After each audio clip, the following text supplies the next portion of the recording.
آپ اس سے لیٹ ہوں گے تو اپنے آپ کو اجر و ثواب سے محروم کریں گے۔ میرے وہ بھائی جو تھک جاتے ہیں اور پیچھے بیٹھے رہتے ہیں، اگر آپ واقعی تھکے ہوئے ہیں تو کوئی بات نہیں، نفل نماز ہے بیٹھ کر پڑھ لیں، لیکن اللہ اکبر کے ساتھ شامل ہو جائیں۔ اور جب آپ سب نے کہا میری تھکاوٹ دور ہو گئی ہے تو آپ نماز کے دوران کھڑے ہو سکتے ہیں۔ تیسرے نمبر پہ، اگر میرا کوئی بھائی صف کے درمیان میں بیٹھا ہوا ہے اور وہ نماز میں شامل نہیں ہوا تو وہ صف سے اٹھ کے پیچھے ہٹ جائے، صف کو توڑے نہیں۔ اگر آپ صف کے بیچ میں بیٹھے ہوئے ہیں، نماز میں شامل نہیں ہوئے تو آپ صف کو توڑ رہے ہیں، یعنی کہ ادھر بھی نمازی کھڑا ہے، آپ کے ادھر بھی نمازی ہے، درمیان میں آپ بیٹھے ہوئے نماز میں شامل نہیں آپ، تو آپ کی وجہ سے صف ٹوٹ رہی ہے اور شریعت نے اس مسئلے میں بڑی سختی کی ہے۔ اب آتے ہیں ہم آج کے سپارے کی طرف۔ دوسرا سپارہ ہے، اس میں سب سے پہلا جو ہمارا موضوع ہے وہ ہے تحویل قبلہ کا، قبلہ کی تبدیلی کا۔ آپ جانتے ہیں کہ نبی علیہ الصلوۃ والسلام اور صحابہ کرام کس شہر میں رہتے تھے؟ سب سے پہلے مکہ میں۔ مکہ سے ہجرت کر کے جب مدینہ آئے تو مدینہ کے دائیں بائیں یہودی رہتے تھے، تو یہاں پہ آپ کا قبلہ ٹھہرا بیت المقدس، جس کی یہودی بھی بڑی عزت کرتے تھے، لیکن آپ کا دل یہ چاہتا تھا کہ قبلہ کیا ہو؟ مکہ ہی۔ 16-17 مہینے آپ انتظار کرتے رہے، حتیٰ کہ اللہ تعالیٰ نے آپ کی دعا سنی اور قبلہ تبدیل کر دیا گیا۔ صحابہ کرام جو سچے ایمان والے تھے ان کے لیے کوئی مسئلہ نہیں تھا، بھئی اللہ کی بات ماننی ہے، اللہ کہے مغرب کی طرف منہ کرو ادھر کر لیں گے، اللہ کہے مشرق کی طرف منہ کرو ادھر کر لیں گے، اصل بات تو اللہ کی اطاعت کرنا۔ لیکن یہ چیز مسئلہ بن گئی کافروں کے لیے اور کمزور ایمان والوں کے لیے، تو کئی لوگ جو ہے اس موقع پہ مرتد ہوئے۔ تو میرے بھائیوں، سچا مسلمان وہ ہے جو اللہ کی بات مانتا ہے۔ سچے مسلمانوں نے کیا کیا؟ ذرا ایک حدیث سنیے گا جس کا تعلق مسجد قباء سے ہے، میں آپ کی توجہ چاہوں گا۔ عبداللہ بن عمر روایت کرتے ہیں کہ وہ فجر کی نماز پڑھ رہے تھے، کون؟ قباء والے۔ تو ایک آنے والا آیا، اس نے کہا بھی قبلہ تو تبدیل ہو گیا ہے۔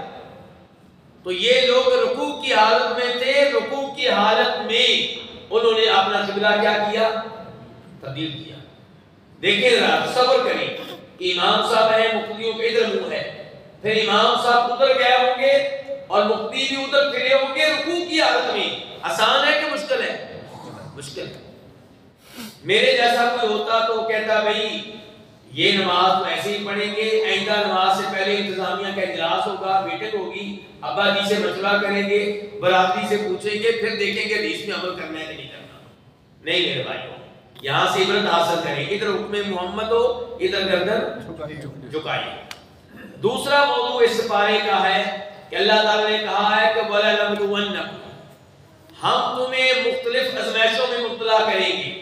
کبھی تمہارا بیٹا فوت کر لیا، کبھی والد کو فوت کر لیا، کبھی کاروبار میں خسارہ ہو گیا، نقصان ہو گیا، توجہ آپ کی چاہوں گا، توجہ، کبھی خوف، کبھی ڈر، کبھی یہ مسئلہ، کبھی وہ مسئلہ۔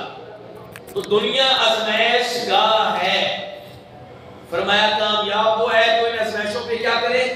صبر کرے، اللہ کے فیصلوں پہ راضی رہے۔ ابھی دیکھیں کسانوں نے بڑی محنت سے کیا لگائی ہے فصلیں، بارش کے اوپر بارش آ رہی ہے، اب یہاں پہ کسان کے صبر کا امتحان ہے۔ اگر صبر کرے گا تو قیامت کے لحاظ سے اجر و ثواب ملے گا، دنیا میں بھی اللہ کسی نہ کسی طریقے سے رزق دے دے گا۔ اور اگر اعتراض کرے گا، شکوے کرے گا، دنیا میں بھی کچھ نہیں ملے گا، آخرت میں تباہ و برباد ہو جائے گا۔ تو بیٹا فوت تو فوراً کیا کہنا چاہیے؟ الحمدللہ، میں اللہ کے فیصلے پہ راضی ہوں۔ اللہ کہتے ہیں جو اس انداز سے صبر کرے یہ کامیاب لوگ ہیں، یہ ہدایت کے اوپر ہیں۔ تیسرا مسئلہ اس پارے کا، اللہ تعالیٰ نے کہا ہے کہ جو حق چھپائیں، حق بات بیان نہ کریں، اولئک یلعنہم اللہ ویلعنہم اللاعنون، ان پہ اللہ کی بھی لعنت اور ساری دنیا کی لعنت۔ میں اور آپ کے حق تو نہیں چھپاتے ہیں۔ آپ نے رشتہ داروں کو صاف صاف کبھی توحید بتائی ہے؟ صاف صاف کبھی شرک سے روکا ہے؟ صاف صاف نماز کے بارے میں بتایا ہے، کھل کے بتایا کہ رفع الیدین سنت ہے، کھل کے حدیث بتائیے نہیں ہم بتاتے، تو حق بتائیے ورنہ اللہ کی لعنتیں برسے گی میرے اوپر اور آپ کے اوپر۔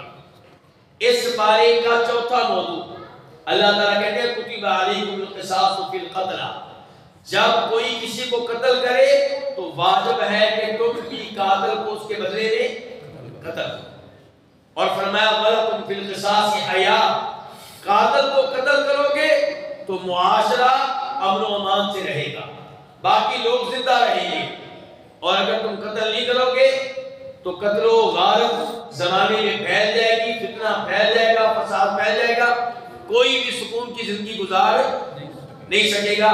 یہ اسلام کی خوبی ہے کہ اسلام نے ہمیں قصاص جیسا عظیم نظام دیا ہے، اپنے عظیم پہ فخر کریں۔ اس بارے کا ایک اور موضوع یہ ہے کہ اے ایمان والو تم پہ روزے فرض کر دیے گئے ہیں، اور اس کے اوپر آج خطبہ جمعہ میں تفصیل کے ساتھ گفتگو ہو چکی ہے۔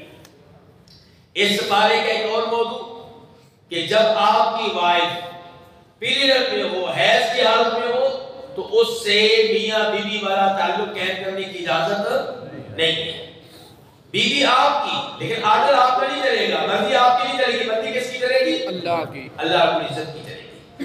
اور آج کی سائنس اسلام کے حکم کی تصدیق کر رہی ہے کہ اسلام نے یہ حکم دے کر بہت اچھا کیا ہے، تو اس پہ بھی فخر کیجئے کہ آپ کا دین وہ ہے جو اتنا سچا اور کھرا ہے کہ دنیا آج اس کی تصدیق کر رہی ہے، لیکن یہ تصدیق نہ بھی کرے ہمیں پھر بھی ایمان ہے۔ اس بارے کے احکام میں سے ایک حکم ہے ایلا کا، نام لیجئے کیا کہا میں نے؟ ایلا کا۔ کوئی خاوند قسم اٹھا لیتا ہے کہ میں اپنی بیوی سے جماع نہیں کروں گا، ہم بستری نہیں کروں گا، اب کیا کیا جائے؟ اگر اس نے قسم اٹھائی ہے کہ 1 مہینہ 2 مہینے 3 مہینے اس کے قریب نہیں جاؤں گا، کوئی بات نہیں، اپنی قسم کو پورا کر سکتا ہے، اور چاہے قسم توڑ دے اور کفارہ ادا کرے، قسم کا کفارہ آپ جانتے ہیں۔ لیکن اگر اس نے قسم اٹھائی ہے 4 مہینوں سے زیادہ کی تو شریعت اس کو مجبور کرے گی کہ یا ادھر ہو جاؤ یا ادھر ہو جاؤ، یا طلاق دے دو اور یا اپنی قسم کو توڑو اور کفارہ دو اور بیگم سے تعلق ہے۔ یہ کھیل تماشا نہیں چلے گا کہ جناب میں نے سال کی قسم اٹھا لیا میں سال بیوی کے پاس نہیں جاؤں گا، یہ غلط ہے، یہ بیوی کے ساتھ زیادتی ہے، یہ اس کے اوپر ظلم ہے، اور شریعت نے دیکھیں یہاں پہ کس کا ساتھ دیا؟ عورت کا۔ زمانے جاہلیت میں سب کچھ چلتا تھا، اسلام نے اسے روک دیا۔ اس بارے کے احکام میں سے ایک حکم ہے طلاق کا۔ اگر کوئی اپنی بیوی کو طلاق دیتا ہے تو بیوی فوراً اس سے الگ نہیں ہوگی۔ اگر پہلی بار طلاق دی ہے یا زندگی میں دوسری بار طلاق دی ہے تو بیوی فوراً الگ نہیں ہوگی، اور اس طلاق کو کہتے ہیں طلاق رجعی۔ بولیے ذرا کیا کہتے ہیں؟ طلاق رجعی، لیکن جس میں صلح ہو سکتی ہے، رجوع ہو سکتا ہے، واپسی ہو سکتی ہے۔ اس طلاق کے بعد بیوی خاوند کے گھر میں رہے گی، اس کو نکالنے کی اجازت نہیں ہے، نہ اس کو نکلنے کی اجازت ہے، اور ہم سب اس حکم کی خلاف ورزی کر رہے ہیں۔ خاوند کے گھر والے نکال دیتے ہیں یا لڑکی کے والدین پہنچ جاتے ہیں غصے میں آ کے بیٹی کو لے کے جا رہے ہیں، غلط۔ پہلی طلاق کے بعد دوسری طلاق کے بعد بیوی نے عدت کے ایام خاوند کے گھر میں گزارنی ہے۔ اچھا، اس میں بھی بڑی حکمتیں ہیں۔ کیا شریعت چاہتی ہے کہ ادھر ہی رہے تاکہ کیا ہو جائے؟ صلح ہو جائے۔ نکل گئی تو پھر صلح بڑی مشکل ہو جائے گی۔ عدت کتنی ہے؟ فرمایا 3 حیض 3 پیریڈ۔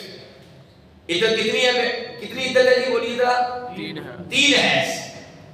اور اگر عورت حمل کی حالت میں ہے تو طلاق ہو جاتی ہے؟ بالکل ہو جاتی ہے، اس میں کوئی اختلاف نہیں ہے۔ پبلک کہتی ہے کہ طلاق نہیں ہوتی حمل کی حالت میں، علماء میں کوئی اختلاف نہیں، علماء سب مانتے ہیں کہ طلاق ہو جاتی ہے حمل کی حالت میں۔ لیکن اگر لڑکی حمل کی حالت میں ہے تو پھر عدت کے ایام 3 پیریڈ نہیں ہوں گے، کیا ہوگا؟ ولادت سے فارغ ہو جانا، ولادت سے فارغ ہو جانا۔ تو عدت کے ایام میں خاوند بیوی سے رجوع کر سکتا ہے۔ اگر عدت کے ایام میں رجوع نہیں کیا تو اب یہ بیوی اپنے والدین کے گھر چلی جائے گی، اور اس کا والد اس کا نکاح کسی اور جگہ کر سکتا ہے۔ عدت کے بعد بھی یہ آپس میں جڑ سکتے ہیں، کس کے ذریعے؟ نئے نکاح کے ذریعے، نئے نکاح کے ذریعے۔ اچھا، شریعت نے یہاں پہ طلاق کا طریقہ بھی بتایا ہے، میں آپ کی توجہ چاہوں گا۔ الطلاق مرتان فإمساک بمعروف او تسریح بإحسان، ایک دفعہ طلاق دینی ہے، طلاق دینے کے بعد عدت کے ایام میں یا تو بیوی سے صلح کر لیں، رجوع کر لیں، ورنہ عدت کے ایام ختم ہو جائیں گے تو پھر آپ اس سے الگ ہو جائے، وہ اپنے گھر جا سکتی ہے، اب وہ کسی نئی جگہ شادی کر سکتی ہے۔ اچھا، ایک طلاق کے بعد دوسری طلاق، تیسری طلاق، چوتھی طلاق، پانچویں طلاق، 100 طلاق، 1000 طلاق، یہ سب فضول ہے۔ جب آپ نے ایک طلاق دے دی وہ کیا ہو گئی؟ طلاق یافتہ۔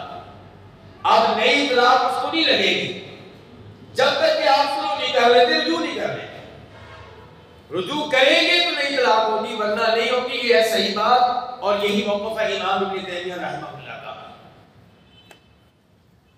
یہاں پہ ایک مسئلہ یہ بھی ہے کہ فَإِن طَلَّقَهَا فَلَا تَحِلُّ لَهُ، 3 طلاقیں ہو گئی، باری باری وقفے سے کتنی طلاقیں دے دی ہیں؟ 3۔ اب کیا واپسی کا راستہ ہے؟ کوئی راستہ نہیں ہے۔ لوگوں نے ناجائز راستہ نکالا ہوا ہے جس کو کیا کہتے ہیں؟ حلالہ۔ حلالہ زنا ہے، بے حیائی ہے، بے غیرتی ہے، فحاشی ہے۔ دین اسلام غیرت والا دین ہے، حیا والا دین ہے، اس دین میں حلالے کی کوئی گنجائش نہیں ہے۔ نبی علیہ السلام فرماتے ہیں پہلا خامن جو طلاقیں دے کے حلالہ کروا رہا ہے اس پہ بھی لعنت، اور جو عارضی نکاح کر کے ایک رات کے لیے، ایک ہفتے کے لیے اس کو حلال کر رہا ہے اس کے اوپر بھی لعنت۔ البتہ یہ لڑکی اگر کسی اور جگہ نکاح کرے، پکا نکاح، مستقل نکاح، لیکن اگلا خامن فوت ہو جائے، اب یہ پہلے خامن کے لیے حلال ہے، یا جس نئے خامن سے شادی کی ہے وہ کسی وجہ سے اس کو دے دے کیا؟ طلاق۔ پلاننگ نہیں، منصوبہ طلاق کا نہیں، نکاح پکا کیا تھا لیکن بن نہیں سکی، اس نے بھی طلاق دے دی، تو اب یہ پہلے خامن کے لیے حلال ہو سکتی ہے، ورنہ جس نے 3 طلاقیں دے دی ہیں وہ اور یہ لڑکی آپس میں اکٹھے نہیں ہو سکتے۔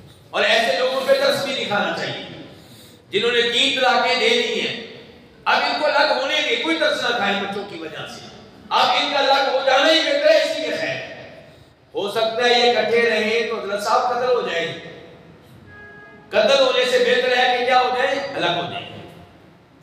اچھا، یہاں پہ اللہ نے خلا کا مسئلہ بھی بیان کیا ہے کہ اگر خامن طلاق نہیں دیتا لیکن لڑکی اس کے ساتھ کسی بھی شکل میں رہنے کے لیے تیار نہیں ہے، کیوں؟ خامن بے نماز ہے، یا اس کی کمائی حرام کی ہے، یا وہ جانوروں کی طرح مارتا ہے، یا وہ خرچہ نہیں دیتا، یا رہائش نہیں دیتا، یا نشہ کرتا ہے، تو لڑکی خلا لے سکتی ہے، حق مہر واپس کر کے اس سے علیحدگی کا مطالبہ کر سکتی ہے، خلا وہ دے دے ٹھیک، ورنہ عدالت میں جا سکتی ہے۔ یہاں پہ اللہ نے ایک مسئلہ یہ بھی بیان کیا کہ اگر پہلی طلاق ہوئی ہے، اور پہلی طلاق کو کیا کہتے ہیں؟ طلاق رجعی، یا دوسری طلاق ہوئی ہے، اب خامن اس سے رجوع کرنا چاہتا ہے اور عورت بھی راضی ہے، تو رجوع کرنے دیا جائے، اس میں واضح رکاوٹ نہ بنے، بلکہ اگر عدت کے اندر رجوع ہو رہا ہے، بیوی نہ بھی مانے تو خامن رجوع کر سکتا ہے۔ لیکن اگر عدت گزر گئی، لیکن طلاق پہلی تھی، عدت گزر گئی، طلاق دوسری تھی، اب کیا ہو سکتا ہے؟ نیا نکاح ہو سکتا ہے نا، کیونکہ ابھی تیسری طلاق نہیں ہوئی، ہو سکتا ہے۔ اچھا، اب اگر لڑکی کے گھر والے نکاح نہ کرنے دیں جبکہ لڑکی چاہتی ہے، تو اللہ تعالی نے کہا ہے لڑکی کے والد سے، بھائی سے رکاوٹ نہ بن۔ جناب معقل بن یسار ایک صحابی کا نام ہے، کیا صحابی کا نام ہے جی حضرت صاحب؟ معقل بن، بولیے ذرا، معقل بن، انہوں نے اپنی بہن کا نکاح کیا، جس سے نکاح کیا اس نے طلاق دے دی، عدت کے اندر رجوع بھی نہیں کیا، عدت گزر گئی، اس کے بعد اس نے پیغام بھیجا میں دوبارہ نکاح کرنا چاہتا ہوں۔ معقل بن یسار نے کہا نہیں، اللہ کی قسم اب نہیں ہو سکتا، میں نے تیری عزت کی، تجھے رشتہ دیا، تو نے طلاق دی اور عدت میں رجوع نہیں کیا، اب آگے دوبارہ کوئی شادی نہیں ہوگی۔ اللہ نے اوپر سے آیت اتاری فلا تعبدوهن ان ينكحن ازواجهن، اس نکاح میں رکاوٹ نہ بنو. ماقل بن یسار نے اللہ کا حکم سنا، سر جھکا دیا کہ جو اللہ کہے میں اس پہ راضی ہوں. مسلمان ایسا ہوتا ہے. اس سورت کے احکام میں سے ایک حکم یہ ہے کہ حافظوا علی الصلوات والصلاۃ الوسطی، 5 وقت کی نمازیں پابندی سے پڑھو، خصوصاً کون سی نماز؟ نماز عصر. فَإِنْ خِفْتُمْ فَرِجَالًا أَوْ رُكْبَانًا، اگر دشمن نے حملہ کیا ہوا ہے، ڈر ہے، خوف ہے کسی قسم کا، فرمایا نماز پھر بھی معاف نہیں ہے. چلتے چلتے پڑھ لو، سواری پہ بیٹھے بیٹھے پڑھ لو، نماز کو قضا کرنے کی اجازت نہیں. میچ کے لیے قضا کر سکتے ہیں نا، وہ تو مجبوری ہے نا جی. فرمایا دشمن ہے سامنے، پھر بھی پڑھ لو، چلتے چلتے پڑھ لو، سواری پہ بیٹھے بیٹھے پڑھ لو، قضا کرنے کی اجازت نہیں ہے. اس سے آپ اندازہ لگا سکتے ہیں نمازوں کی کیا اہمیت ہے. پھر آج تیسرا سپارہ بھی شروع ہو جائے گا، ایسے ہی جی. تو تیسرے سپارے میں آیت الکرسی. آیت الکرسی قرآن کریم کی سب سے عظیم آیت ہے. شان کے لحاظ سے، مقام کے لحاظ سے قرآن کریم کی تمام آیتوں میں سب سے افضل آیت کون سی؟ آیت الکرسی. رات کو سوتے ہوئے جو پڑھے گا پوری رات شیطان اس کے قریب نہیں آئے گا. جو ہر نماز کے بعد پڑھے گا موت آ گئی سیدھا کہاں جائے گا؟ جنت میں جائے گا. اس لیے اس آیت کا کیا کرے؟ اہتمام کرے. اس کے بعد آخری پوائنٹ یہ ہے کہ لا اکراہ فی الدین. اللہ نے کہا دین میں کوئی زبردستی نہیں ہے. کیوں جی؟ پھر بیٹے کو زبردستی نماز پڑھا سکتے ہیں؟ اللہ تو کہہ رہے ہیں دین میں زبردستی نہیں ہے. یہ مسئلے کو سمجھے دھیان سے. یہ نہیں کہ کافر کو مسلمان بنانے کے معاملے میں کوئی زبردستی نہیں ہے، لیکن جو مسلمان ہو گیا ہے اس کے اوپر ڈنڈا استعمال کیا جائے گا اگر نماز نہیں پڑھتا، ڈنڈا استعمال کیا جائے گا اگر روزے نہیں رکھتا تو، ڈنڈا استعمال کیا جائے گا اگر زکات نہیں دیتا تو. لیکن ڈنڈا کون استعمال کرے گا؟ حکومت یا پھر والد یا بڑا بھائی. ہر کسی کو ڈنڈا استعمال کرنے کی اجازت نہیں ہے. اللہ رب العزت سے دعا ہے کہ اللہ تعالیٰ قرآن کریم کے ان احکام پہ ہم سب کو عمل کرنے کی توفیق عنایت فرمائے. وصلی اللہ تعالی علی نبینا محمد وعلی آلہ وصحبہ اجمعین.